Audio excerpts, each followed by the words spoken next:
گوجری زبان میں اپڈیٹ سنیے۔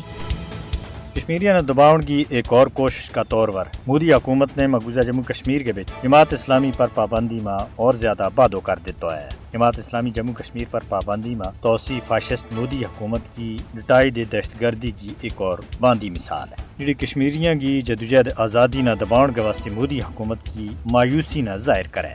تحریک آزادی کشمیر اور آزادی پسند تنظیموں کی حمایت کرنے پر مودی حکومت نے جماعت اسلامی پر اس سے پہلا 28 فروری 2019 نہ 5 سال کے واسطے پابندی لائی تھی۔ بھارتی فوج اور پولیس ہون تک جماعت کے منسلک جائیداد اور دوجا اثاثہ ضبط کرنے کے علاوہ انہاں کا سینکڑا رہنماواں اور کارکناں نہ گرفتار کر چکی ہے۔ جماعت اسلامی کشمیریہ نہ انہاں کو ناقابل تنسیق حق خود ارادیت دوڑن کے واسطے مقبوضہ جموں کشمیر میں جاری جدوجہد میں کئی سالوں سے اہم کردار ادا کر رہی ہے۔ بھارتی حکومت نے پہلا ہی تحریک آزادی کشمیر میں اہم کردار ادا کرنے والے کل جماعتی حریت کانفرنس جموں کشمیر مسلم لیگ، ڈیموکریٹک فریڈم پارٹی، تحریک حریت جموں کشمیر اور جموں کشمیر لبریشن فرنٹ کے اوپر بے پابندی لا رکھی ہوئی ہے۔ جماعت اسلامی اور دوئی جماعتوں پر پابندی لاؤن یا انہاں کی جائیداد اور عمارتاں ضبط کرن تے کشمیریاں تحریک آزادی کشمیر تے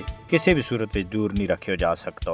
مقبوضہ جموں کشمیر کے بچ بھارت کا طرز تے جبر کی پالیسی کشمیریوں کی خفقی میں اور زیادہ بادو اور جنوبی ایشیا کی صورتحال نہ مزید خراب کرن کی وجہ بن رہی ہے۔ مودی حکومت مقبوضہ جموں کشمیر کے بچ آزادی کی حامی جماعتوں کے اوپر پابندی لا کے کشمیریوں کا دل نہ کسی بھی صورت میں جیت نہیں سکتی۔ مودی نے یاد رکھنا چاہیے کہ آزادی پسند جماعت کشمیری عوام کی خواہشات کی نمائندگی کریں۔ کشمیریوں کا حق خود ارادیت کا حصول کے واسطے جدوجہد کرنے والی جماعتوں کے اوپر پابندی لاؤن دے مودی حکومت نہ روکنے کے واسطے اقوام متحدہ نہ مداخلت کرنی وے گی۔